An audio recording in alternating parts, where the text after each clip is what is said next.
at the North Central Regional Center for Rural Development, and I'm your moderator today for the webinar on an overview of business programs from the USDA Rural Development.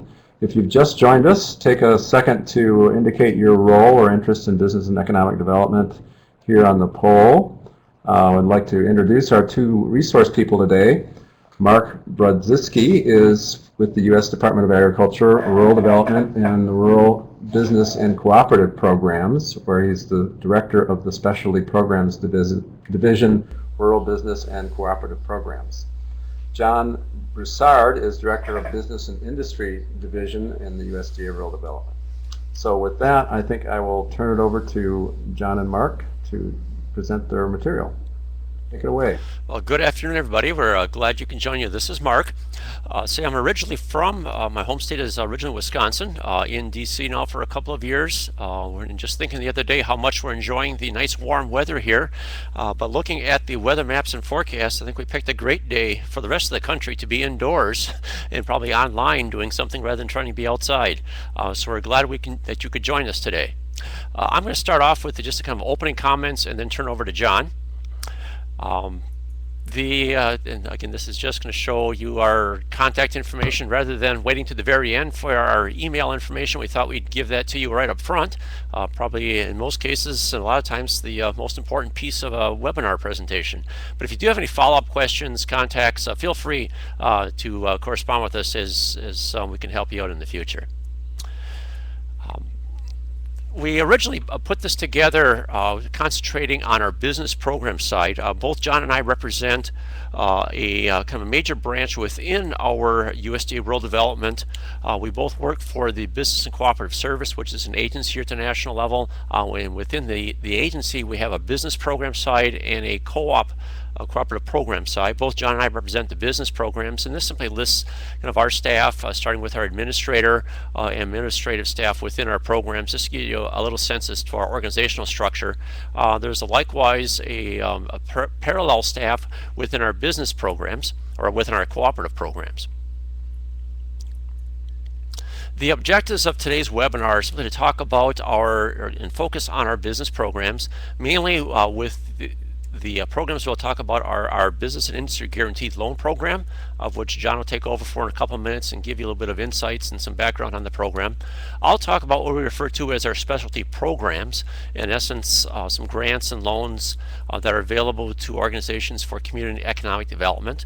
We'll provide you a little bit of insight into some of our major energy programs, renewable energy and energy efficiency programs, and a couple of comments and some insights regarding some of our cooperative programs when it comes to cooperative programs that can provide some financial assistance in projects in our rural communities.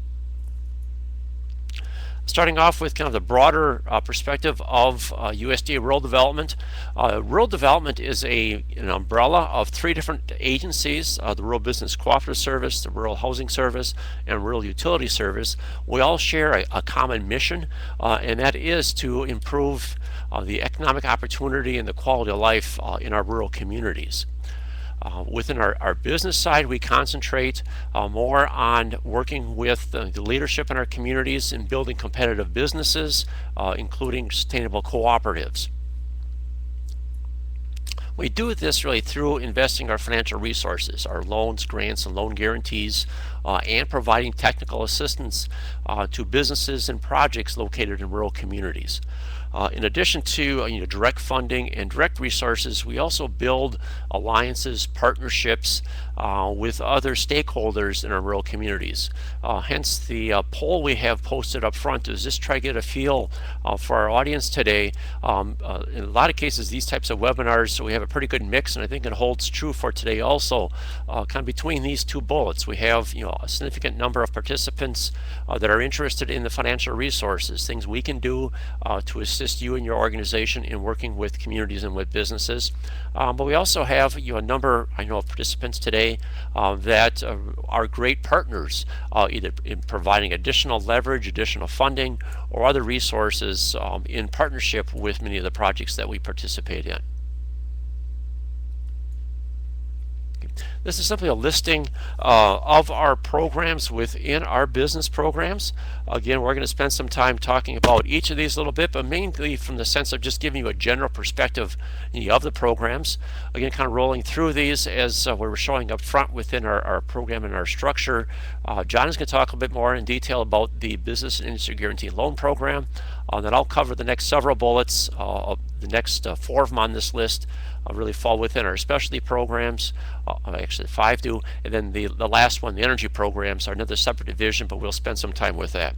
Okay, I'm going to turn this over to John to talk about our Business and Industry Guaranteed Loan Program. John?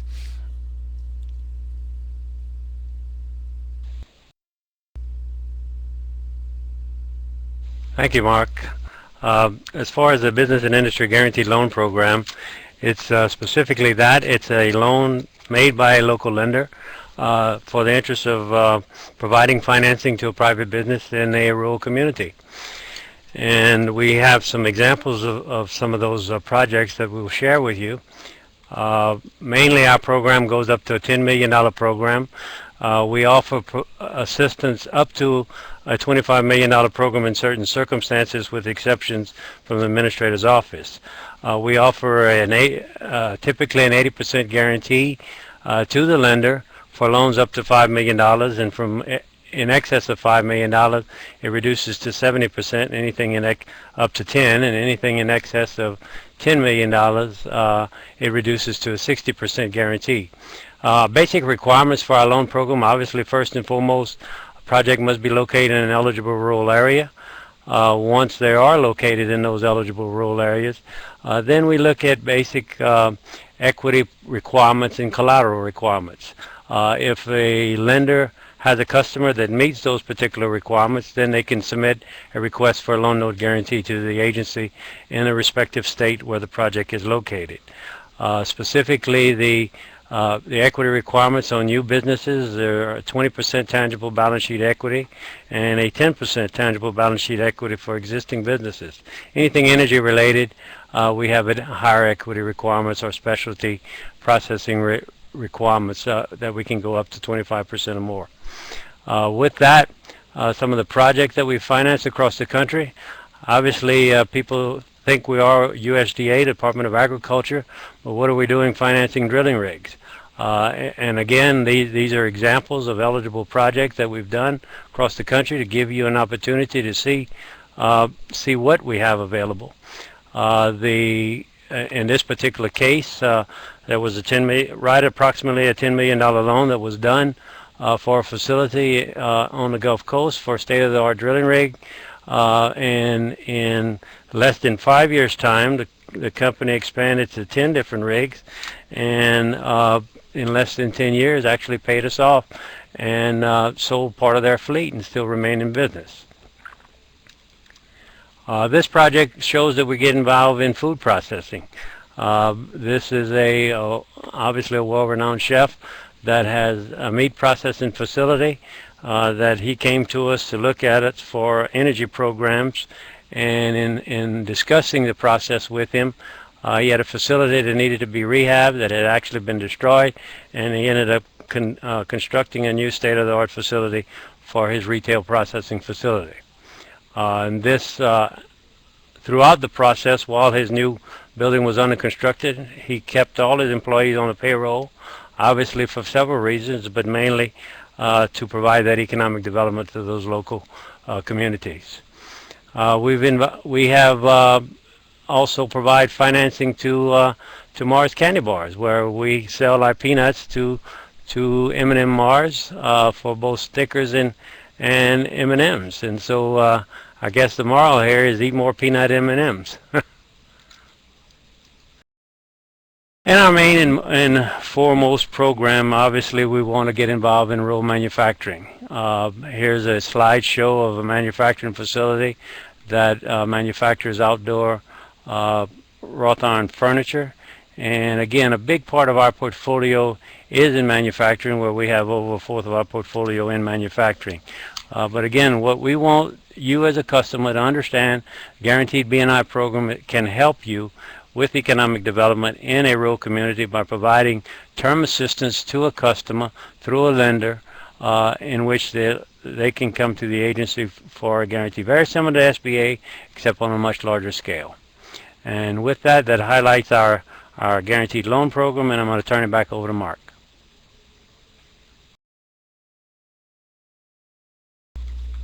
Okay, thank you, John. This next slide just shows you just a sense of funding and funding levels for our programs that we're talking about today. Of course, with the budget situation, we don't know what we're going to have yet for funding for 2013. So this reflects the 2012 funding. By far, the program John just talked about, the Business Industry Guarantee Program, is our largest program at funding of last year was showing funding of $810 million, but with some carryover funds and other activities, we were able to guarantee over $1 billion in new loan activity in the B&I program. And the other programs you can see here are a bit less. Some of these are direct loans, guaranteed loans, etc., which we'll go through in a little bit more detail. I'm going to talk a little bit about what I refer to as our specialty programs. I'm identifying really the 5 programs here. Rather than getting into the details of each, what I thought I'd do is start off with some of the generalities in a general sense of what the programs are for, what they do, a little bit into the detail, and then have plenty of time for questions so we can really address your areas of interest. Including the acronyms on our slides, just so if I accidentally refer to those rather than a full name, you're able to follow through a little bit as to the program we're referring to. We thought we'd start with just again a general rather than what the program is, talk about what the programs can do. And these are just some examples of the types of activities across the various programs and showing some of the commonality amongst those, but I'll talk a little bit about some of the differences also. The intermediary lending program is a loan program. It's a 1% interest rate loan that we make to intermediaries to capitalize revolving loan funds. The Rural Business Enterprise Grant, the RBEG program, is a grant, generally grants of $100,000 or less, again, of which one of the uses of the grants could be to use to capitalize revolving loan funds. We also have a Rural Economic Development Loaning Grant Program.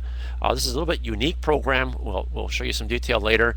That is actually available to entities that are eligible for the old REA telephone electric programs, the Rural Utility Service now telephone electric programs. Because this program is funded through some activities through the telephone electric program, it's available only to eligible entities under those programs. One of the newest programs within our specialty programs, the Rural Micro Entrepreneur Assistance Program, also the RMAP program. Again, its purpose is to capitalize revolving loan funds. One might ask why 4 different programs that capitalize revolving loan funds, but each of them really have a different role in how they work with programs, the types of projects they would focus on and lend to. It turns out that the Rural Business Enterprise Grant really focuses on the very small. This is a grant that we would make. Again, one of the purpose of it is to capitalize a revolving loan fund. Because it's a grant, many of our intermediaries are able to use it for a little bit higher risk startup, very small types of projects. The next in line might be the Rural Micro Entrepreneur Assistance Program. Again, targeting micro-sized enterprises, meaning loans of $50,000 or less at the business level. The intermediary lending program is a program that can make loans to recipients, to businesses and community projects up to $250,000 loans. So again, kind of a next level up. In many cases, providing funding that to businesses that can't obtain funding through commercial lending, or businesses that could obtain most of their funding but not all of what they need. So the IRP program is used to fund kind of the gap in those programs or in other financing, other lending. The Rural Economic Development Loan Program is a pass-through loan. It's the only program we have that's really a direct loan we make to an entity, again, a eligible RUS telephone or electric organization that's involved in economic development and business financing.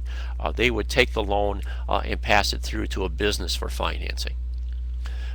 So again, all the 4 programs are showing here can provide financing funding to capitalize revolving loan funds. The Rural Business Enterprise Grant is the most variable program. It can also be used to provide technical assistance and training. It can provide financing or funding for other facilities and other developments, such as business incubators, other development centers, providing infrastructure for public facilities, utilities, other purposes that relate to economic development and business development.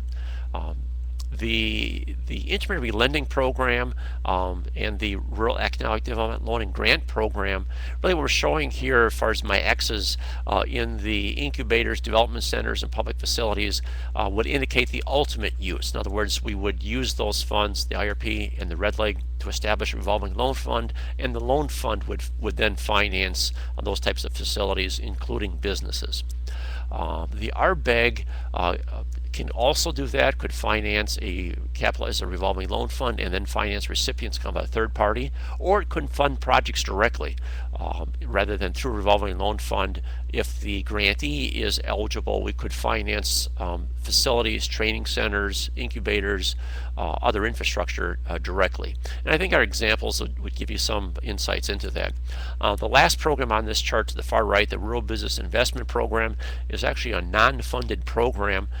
It's really a license to special entities to set up investment funds and use the investment fund to finance business and community development, a very specialized program. I thought I'd just walk through a couple of examples and maybe the best way to talk about how these programs work. Healthcare in rural communities is definitely a strong need for improving, expanding healthcare facilities.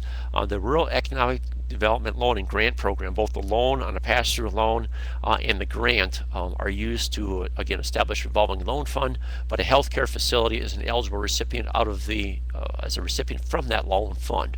A lot of our projects in this program finance healthcare facilities, and this happens to be an example of a hospital in Iowa that was financed by both a loan and a grant.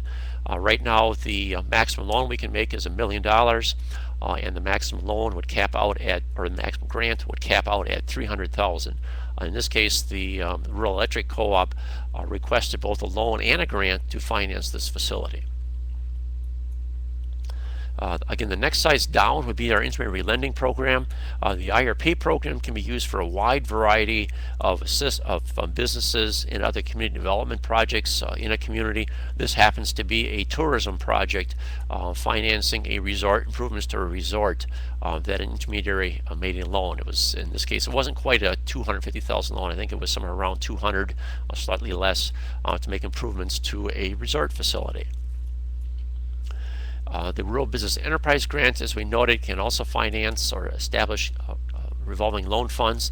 Here's an example of a small retail facility in a rural community downtown, providing some financial assistance for inventory and setting up a retail facility. Manufacturing is very strong in a lot of our rural communities, and again, all the programs that we have talked about can provide financing for manufacturing. This one happened to be a small rural business enterprise grant that financed a manufacturing facility. This one is a little business that makes rifle barrels and other advanced or other improvements to ammunition, guns, and those types of activities. The Rural Business Enterprise Grant, as we noted, can be used for a variety of purposes. In addition to capitalizing a revolving loan fund, it could be used directly to finance facilities. This is in essence a business incubator facility concentrating on local foods, taking a large warehouse manufacturing facility, remodeling it into a food enterprise, putting in coolers and other equipment, and we made a small Rural Business Enterprise Grant to help finance some of those improvements. Now, they could have also applied for a grant, a Rural Business Enterprise Grant, to provide services such as technical assistance, training, and those type of activities, also for the same purpose. Actually, our next slide here is one of those. In this case, we funded a trailer, a mobile facility for training out of Louisiana, John's home state, on a project that he worked on. Again, this is a Rural Business Enterprise Grant to assist in the facilities that provide training. Again, the same entity could also be eligible, university or other organizations that provide assistance and training could apply for grant funds and receive funds for their actual programming, providing the training. This is just a screenshot of an online training program, a business training project that one of our grantees had. Again, used the Rural Business Enterprise Grant to set up their website and all the content of the website. The Rural Business Enterprise Grant could also be used for facilities. This just happens to be a lighting project on an entry to an industrial park in one of our rural communities. Rural Business Enterprise Grants have been used for lighting, for sidewalks, street improvements, utility improvements, again for projects that relate to industrial or commercial development.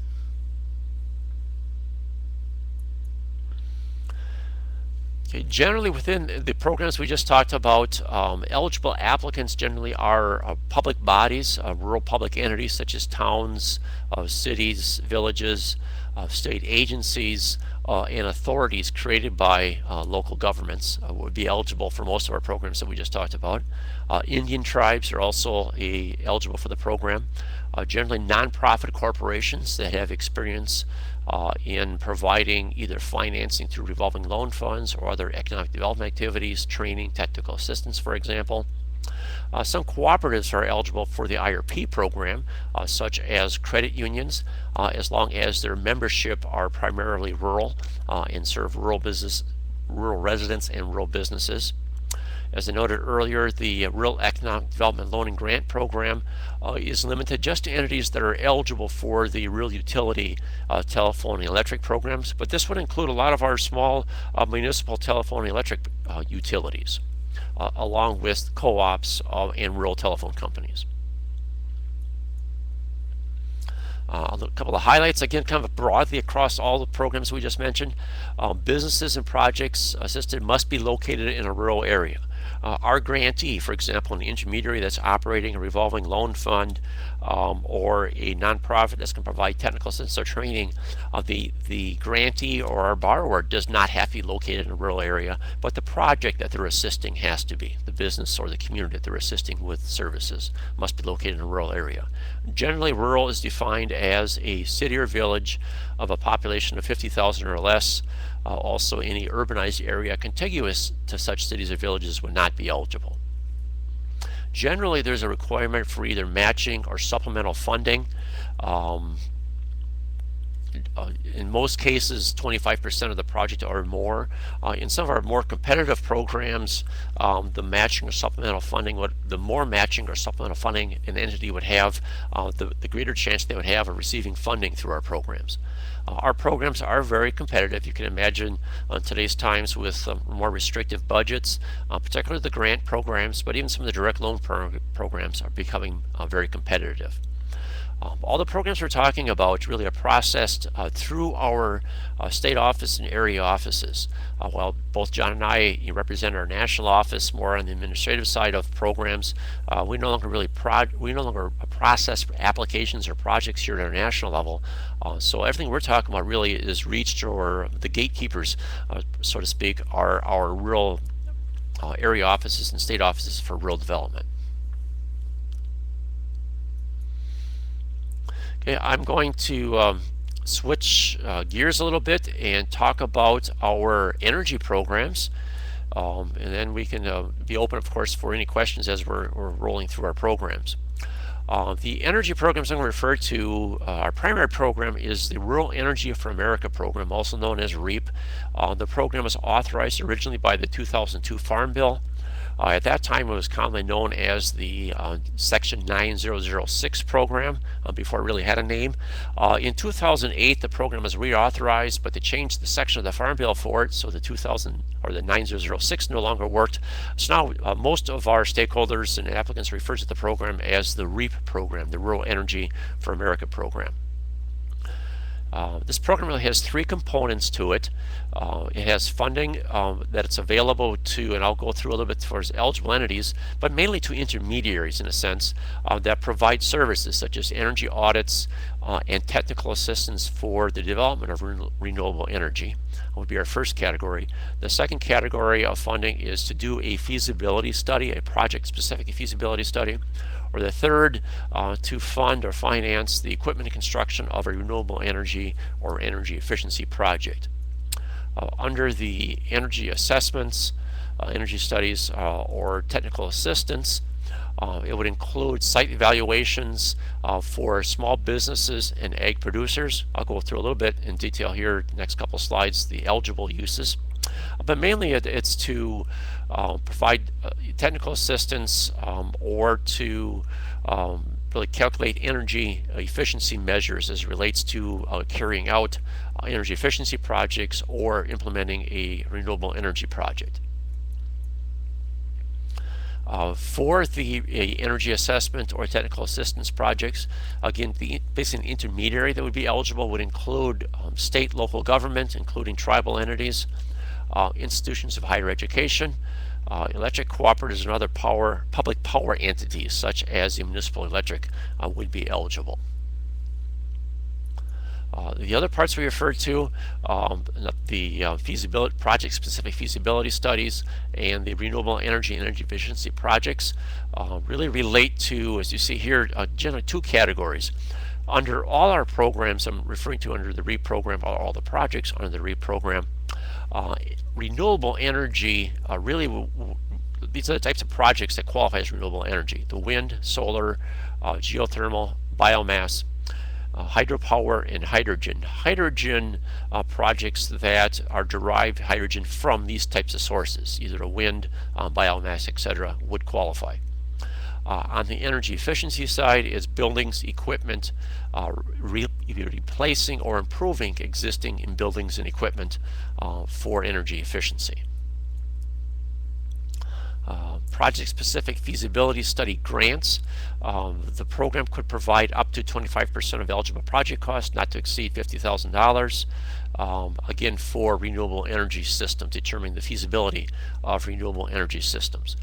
For a feasibility study grant, the actual owner of the facility would apply for the grant for a feasibility study.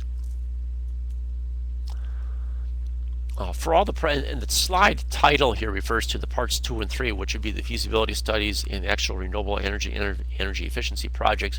But the eligible types of projects also relate to the very first one, the technical assistance and energy assessments.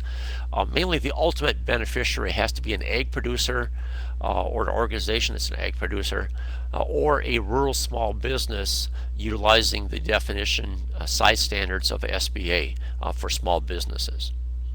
An electric co-op by chance would also qualify as a small business depending on their output of electrical output. Most of our rural electric co-ops do qualify directly for these types of services.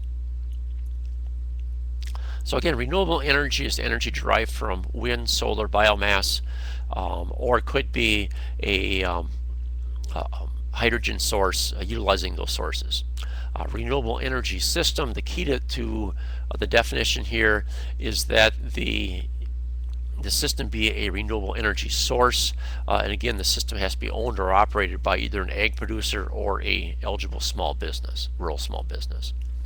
Energy efficiency, again on the component side of it, are improvements to facilities or buildings. Here the critical condition for this is really a replacement or an improvement to an existing facility. In other words, the energy efficiency program would not provide financing for brand new facilities utilizing energy efficient equipment or facilities. It has to be a replacement of an existing to improve energy efficiency. Within the program, eligible costs would include the development of facilities, both renewable energy and energy efficiency, but the key is that the purchases, the installation, the construction of those types of facilities must and cannot occur prior to the application being submitted. Again, the program is very competitive, and we see quite a few projects that might have to wait a year or two for funding, and it's critical that these projects not actually start their project until after the application is submitted and funding received. Some examples of renewable energy projects that have been funded by this program over the years. A small solar voltaic system, photovoltaic systems for small businesses or ranchers. Biomass could be something as simple as a wood-burning stove or wood-burning furnace to supply heat. Other biomass can be very complex, such as an anaerobic digester, ethanol, biodiesel are all eligible within the program under biomass. And wind systems, both large and small, are eligible for the program. Energy efficiency, again, some examples in our rural communities. If you think of types of businesses that are pretty high users of electricity, cooling, heating and cooling tend to be our largest two, but also some ventilation, air moving. So grocery stores, as far as coolers and freezers, have been pretty common within the program. Ventilation systems in dairy barns, poultry barns, you'll see some pictures in a couple of seconds here. Grain drying, again, facilities that use a lot of electricity or energy for heating are eligible for the program. Or just under like retail facilities, HVAC systems, other heating systems, for example, would also be eligible. Items that are not eligible for within this program, one catch or issue regarding a lot of our small farmers in the program are that residential improvements using the energy efficiency or the renewable energy component of this for residential use is not eligible. So for example, use of a solar system could not be used on a household on the farm, it can only be used for the farm itself, farm shop, and those types of projects. Schools, public facilities, other communities, nonprofit organizations are not eligible. Some projects that might be eligible for renewable funding under other programs, such as landfill projects, are not eligible under this program. And it also only finances facilities that have a proven track record, so it does not fund research and development for projects. The assistance available in this program consists of loans, or guaranteed loans and grants. The grant could be up to 25% of total eligible costs. The guaranteed loan up to 75% of eligible costs. If the applicant is requesting both a guaranteed loan and a grant, it would max out at 75% of eligible project costs. There always has to be at least 25% of non-federal funding into a project.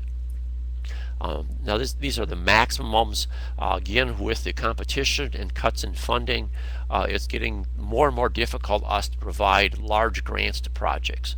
The grant funding mainly is now directed to pretty small projects, whereas the guaranteed loans are available on the larger side, larger projects within the program. Again, the funding limits is the small side. Under the renewable energy, the smallest grant we can make is $2,500. The maximum grant is $500,000. And as I noted, there's very few of the maximum amounts now that are able to compete for the program. On energy efficiency, we can work with a little bit smaller projects, the minimum of being $1,500, maximum $250,000. And on the loan side, the minimum is $5,000, maximum $25 million for both the renewable energy and energy efficiency. Just a couple of photos of some of the energy projects. As I talked about earlier, livestock barns. This happens to be a poultry barn. Ventilation, heating for these types of facilities, historically has been not very efficient facilities. So improving those facilities as an energy efficiency project. Other heating projects, refrigeration, lighting within some of our grocery and other retail facilities are pretty common within the program. On our cooperative program side, I'm just going to mention a few programs, and then we'll open up for questions or in the chat that you might have. On the co-op side, these projects or the programs tend to work more with projects related to ag and ag production. Any of our programs that we've talked about, both with through the guaranteed B&I program, what I mentioned within our specialty programs, the energy programs, could finance ag-related projects, value-added processing, food processing, ag suppliers, marketing, distribution, etc., but generally would not finance ag production directly. Our cooperative programs can get a little bit closer to the egg producer, but still do not finance or fund egg production, but they can provide some assistance to egg producers. For example, the Value-Added Producer Grant Program is a grant that provides funding to organizations, to egg producers and producer organizations that are interested in a value-added project. And I'll give you some definitions and some examples of types of projects that would qualify for it. First of all, the eligible applicant, in other words, this is the entity that would apply for and receive a grant, must be one of 4 categories. Must be an independent producer. An independent producer could be an individual, sole proprietor, could be an organization, a business entity such as a partnership or corporation that is an egg producer. The second category would be a farmer rancher cooperative. The third being an agricultural producer group such as the Corn Growers Association or other associations, producer groups. And the fourth would be a majority controlled producer-based business venture. Mainly this would be an organization, basically a business organization of which a majority are producers but not all. Okay. The purpose of the project is to provide, okay, Scott, were you online? Okay. Yeah, there was a question that came in from Jim Crandall about the timing of the awards once people have applied.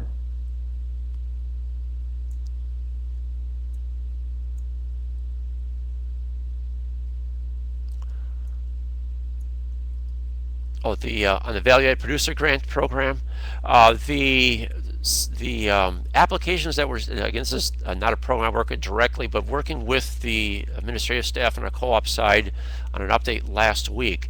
The applications that were submitted under the last application period are still in the review process. They were not able to yet give a timeline on when awards would be made. I know there was an issue on one of the automated systems of which we received applications that threw some delays into it. So at this point I really can't give you a deadline yet. Do stay in touch with the office where the application was submitted. Our co-op, again, programs have been providing some updates to our area and state offices, so keep in touch with them and they can keep you posted on the progress of that.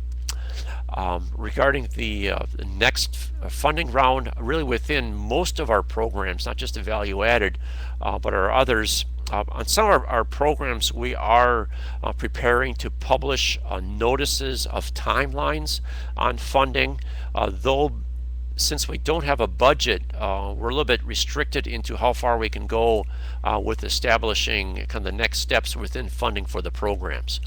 Value added kind of gets caught up into that. The value added program, Value Added Producer Grant Program, is authorized through the Farm Bill. There was some mandatory funding through the Farm Bill and additional funding through discretionary funding through the Appropriations Act. And again, not knowing where we're heading with the budget, we're a little bit restricted in being able to give a sense of the timeline and the funds available for fiscal year 13. Okay. But back to the slide here. The value-added producer grant is directed to projects that literally are involved in adding value to agricultural products. In most cases, it's, as we described here on our slide, are processing, changing the physical state of a commodity, for example. It could be meat, could be plant, other materials, adding value by processing an ag commodity. Again, that's probably the most common. The second is working with our organics, so differentiating through production and marketing, such as organically raised and marketed products and produce would also qualify as value added. Farm-based renewable energy qualifies. Again, it has to be farm-based.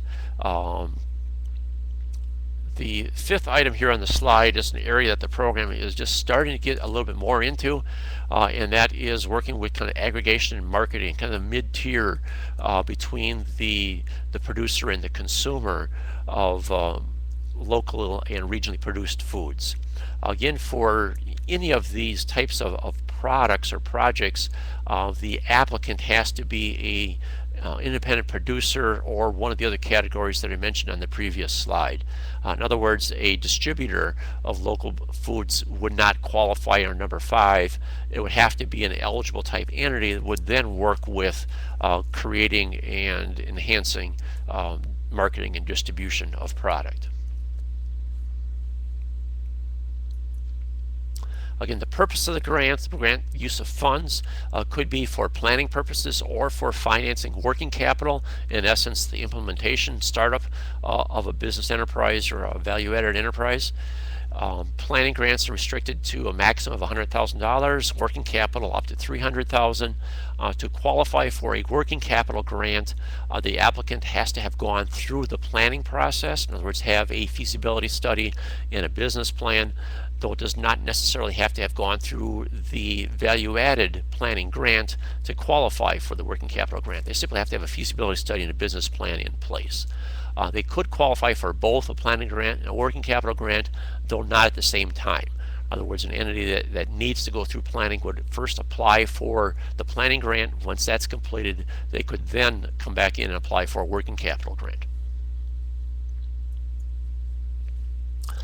I'll just mention 2 other programs that are funded through the cooperative side of our programs. One is the Rural Cooperative Development Grant.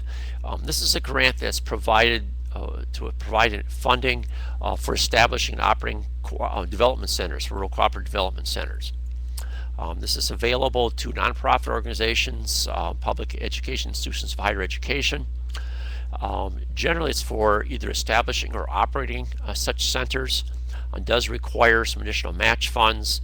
Over the years, the maximum size of the grant has been decreased a little bit to help spread the funds.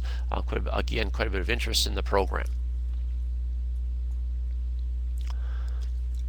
The purpose of the Rural Cooperative Development Grant really relates to providing technical assistance, research, education, advisory services. A lot of our grants are centers. If they're already started up and operating, they generally would emphasize a particular need in their area, such as local foods, food stores, other co-ops, to really provide a more immediate need. These are just a couple examples of award recipients last year in the Rural Cooperative Development Grant Program. As you can see, it's definitely represents a scattering throughout the country and in size and scope of projects. Anything from, as I noted, some specialized types of projects. The first one in California really related more towards the farm producer workers and cooperative providing educational programs for workers, whereas the other 2 related more to the broader cooperative development activities in rural communities. The last program I'll mention quickly is the Rural Business Opportunity Grant. Unfortunately, this is a grant that has been drawing more and more interest, but unfortunately a lot less funding throughout the years. It's a very, very competitive program. And the purpose of it really is, almost as the name implies, really to provide technical assistance, studies, and other assistance to communities to figure out what their opportunities as to taking advantage of local amenities, local services, local opportunities for economic development. Part of the purpose of the program is to sponsor best practices, in essence, activities that other projects then could utilize to carry forward. In this program, eligible applicants again are public bodies, state and local governments, nonprofit organizations, Indian tribes, cooperatives that serve or primarily serve rural residents, and institutions of higher education, such as our universities and public bodies. Again, the use of funds is more so for planning, for analyzing local resources. Could be used for training, other technical assistance, both directly to business entrepreneurs and managers, but also could be directed towards training of organizations that support business economic development. Funds cannot be used for fixed assets, such as for financing real estate, the actual training centers or other equipment or purposes. It's more for the programming behind those types of activities. Okay. As I mentioned up front, in addition to providing funding for projects, we also work hand in hand with many other stakeholders. In a lot of cases, as John mentioned, within our guaranteed programs, working with our community banks, other commercial lenders.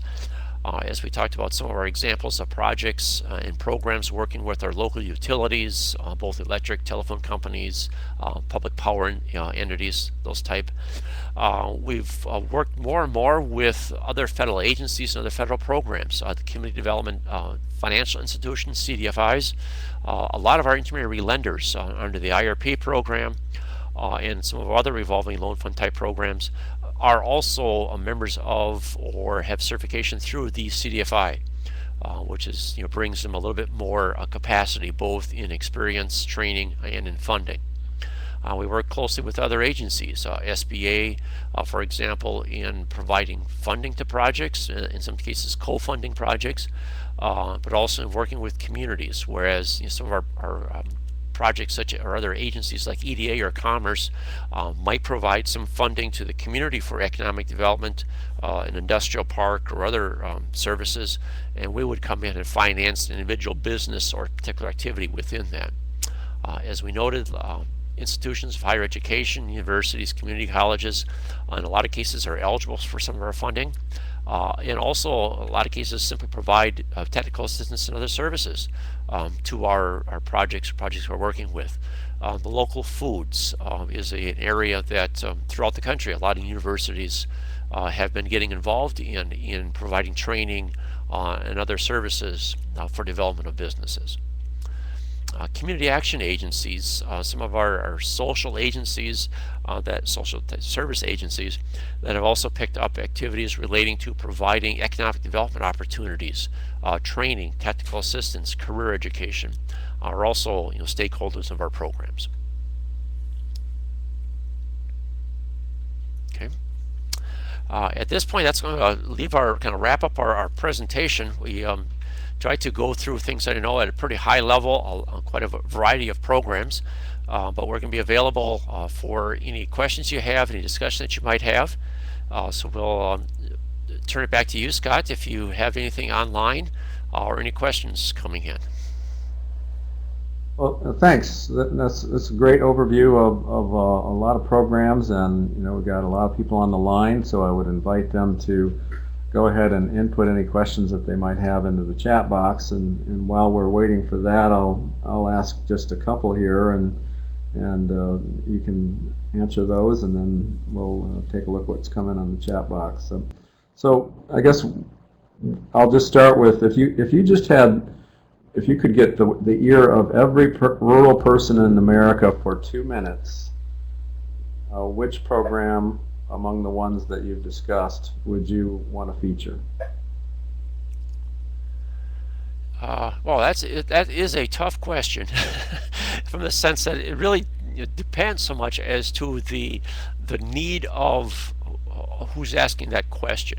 In a lot of our rural communities, you might have the infrastructure and some of the community capacity in place, but need funding for the actual business and business development, and that's where again our largest program, the business industry program, would come into play. Aside from that, though, if the business or project in today's times, with credit standards being a little bit tighter, has a challenge in receiving funding, our revolving loan fund programs could be something that would be of great service to them. I failed to mention, I showed the slide of funding in our programs, particularly within the specialty programs, the IRP, the RBEG, and revolving loan fund type programs. What I was showing there are the new funds available each year. What we are coming to an understanding is that with the tightening of the economic times, a lot of our intermediaries do have quite a bit of funding that they've recollected. A revolving loan fund functions in that we provide either a loan or a grant to an intermediary. They lend the funds out to a business or community project, which pays them back. So they've been collecting funds through those loans, and their lending activity over the last couple of years has slowed down quite a bit. It looks like the total assets of the revolving loan funds that we have financed, either through loans or grants, both cash and the loans they have outstanding exceed $1 billion. So in essence, our intermediaries are $1 billion bank serving our rural communities. Of that billion plus dollars, they have over 300 million available for lending, kind of cash that they're sitting to lend out. Again, they generally will work with smaller projects, anything from a couple $1,000s up to $250,000 in financing business and business development. So that's probably one of the areas that's the most unrecognized or needs the most publicity in a sense of program activity that's available but not fully utilized. Kind of a long answer to a short question, Scott. Well, that's a great one. Caught you by surprise there, and you did well. Rachel had a question about what if she's got a cafe and she needs to idea and she needs a grant or a loan for the building and the equipment.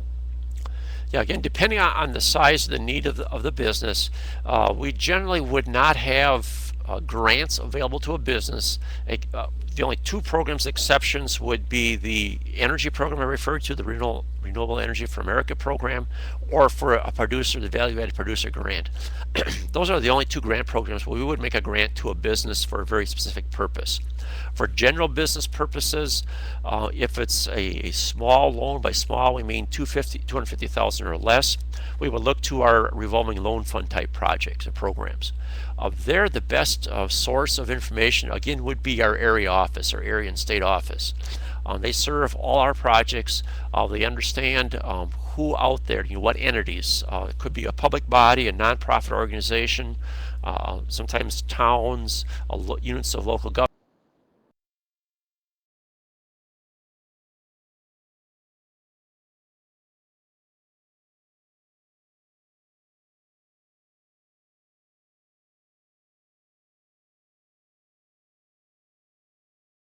Government, counties have economic development organizations that have received funds from us to capitalize a revolving loan fund. We're starting to try to improve a website listing all of those. We're collecting that information, but right now we don't have a national site, one site that can serve all of that. So your best resource would be our area or state office, and they can fill you in as to the local resources available. Elazar Gonzalez in Missouri had a question about planning grants and who's eligible and what's the time period, expected outcomes. Okay, I would have to ask for a little bit more information as to a planning grant for a particular project or for a community. The value-added producer grant, when I talked about a planning grant, is project specific. In other words, it's a ag producer organization that has a particular value added enterprise in mind, of which they are seeking some assistance, financial assistance, in going through the planning process. The Rural Business Opportunity Grant could provide some planning type facilities, as we mentioned in a couple of slides on the RBOG, referring to some studies as relates to the advantages of a local community, the amenities available, how to take advantage of the local community resources. It would be something that the Rural Business Opportunity Grant could work with. All our programs are funded through the federal fiscal year, so generally operate on some type of a fiscal cycle.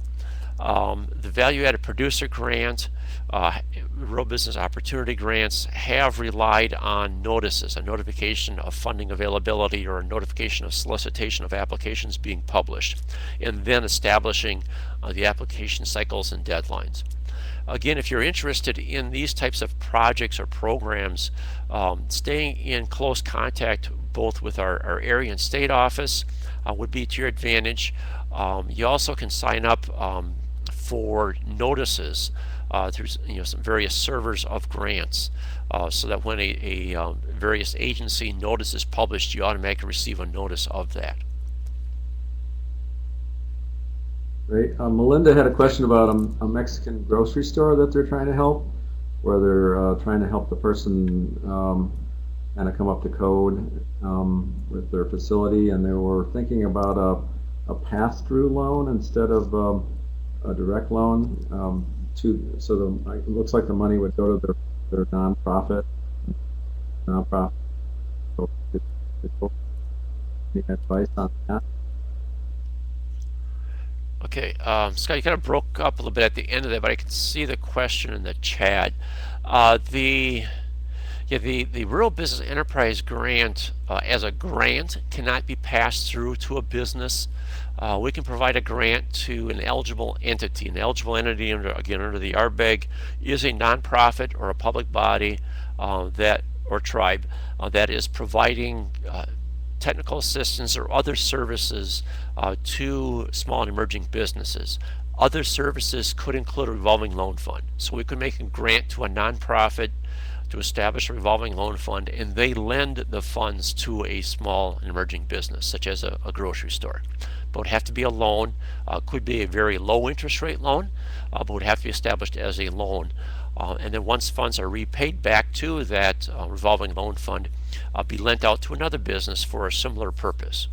The nonprofit to be eligible would have to have experience in operating those types of services or facilities.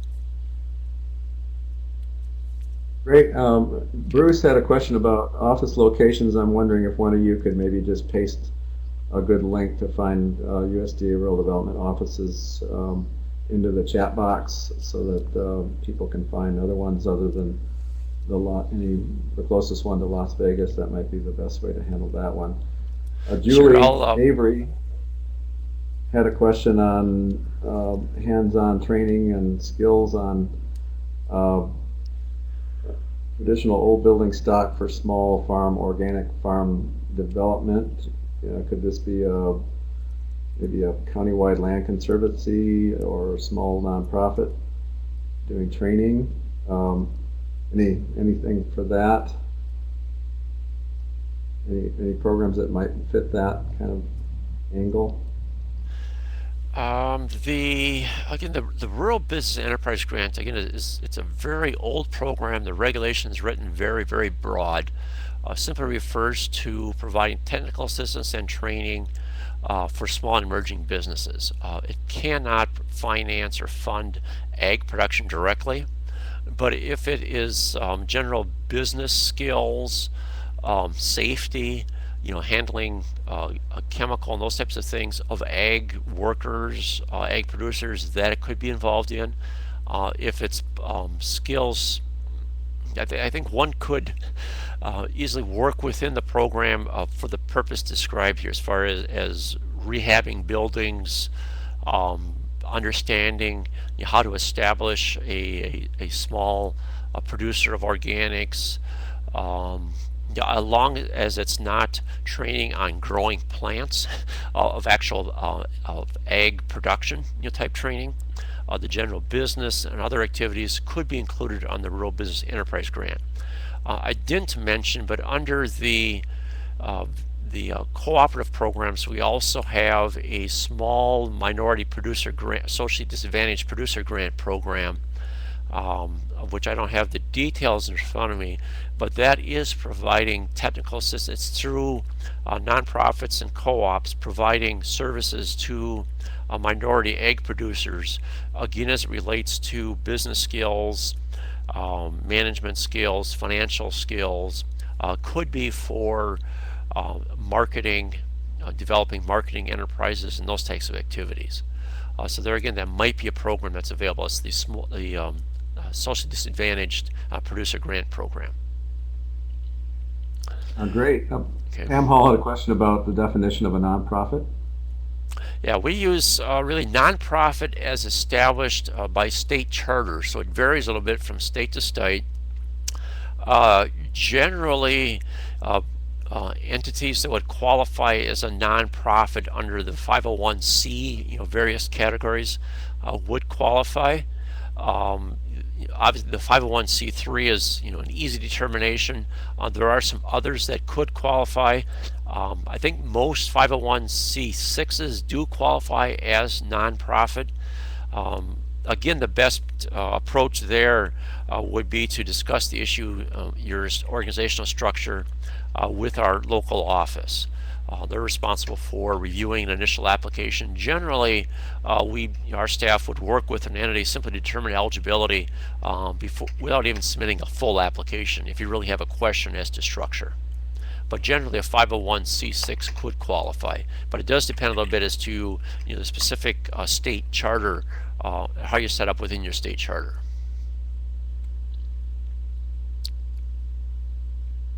Okay. What about a low carbon tourism initiative from Carrie Northrop? The Rural Business Opportunity Grant is a possibility, but as I noted, it's a very small program, very competitive, but it would fit the definition. The Rural Business Enterprise Grant can also do working in essence with, if you have an organization that's going to undertake the project, a local, maybe chamber or other or association that's going to really lead the project. We could and have done rural business enterprise grants to basically improve or enhance marketing of particular industry, tourism industries, in geographic areas. The challenge with it is I noted that the program's getting more and more competitive.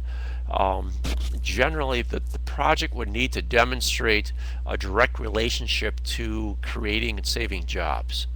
And in some cases, the broad projects are very hard to actually tie into individual businesses that will benefit from creating or benefit by creating and saving jobs. But if they can draw that link and be able to really verify at the end that the project was successful in doing so, it could also qualify as a rural business enterprise grant project. Well, great. I think you guys were going to paste in a link to the office locations. Yeah, I'll write one in. I'll give you our main website, and on that there is a kind of a menu bar. It's a click on offices, and it'll pop up a map, a national map, and then just drill into the state, and it'll give you a listing of offices in your state. What are some of the typical reasons for a failed application? I imagine that a lot of folks will talk to their local office and fill out the paperwork, but still, after they've done that, it still somehow doesn't qualify. And it sounds like one is applying to programs that are ultra competitive. What might be some of the other reasons?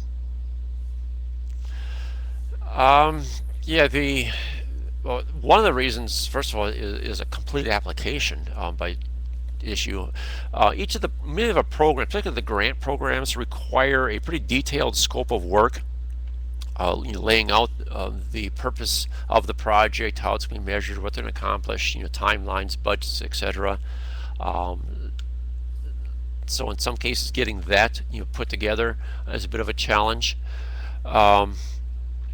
All our staff, though, are able to provide assistance to a potential applicant in understanding the program and helping through it. There are also many other services provided, particularly under the Value-Added Producer Grant and the Renewable Energy Program. There are grant writers and other stakeholders that assist applicants through the process. So getting, understanding the program, the requirements for the application, and getting that submitted is one of the major issues. Beyond that, it really comes down to priority scoring within the project. All our programs are competitive. I should say all our grant programs are very competitive, and we have a system in place for scoring an application. So truly understanding that and writing the application to really answer those issues directly is critical. So it's either missing information up front, so the application's incomplete, or simply that the information submitted doesn't really address what we need in enough detail for us to really do a good and ranking high enough of a priority score are the major issues. Okay, well, thanks. I think we've come to the end of our time. If you haven't filled out the summary webinar evaluation, please take a moment to do so. I want to thank both of you guys for doing a great job explaining, covering a lot of territory today. A lot of programs I'm sure folks have learned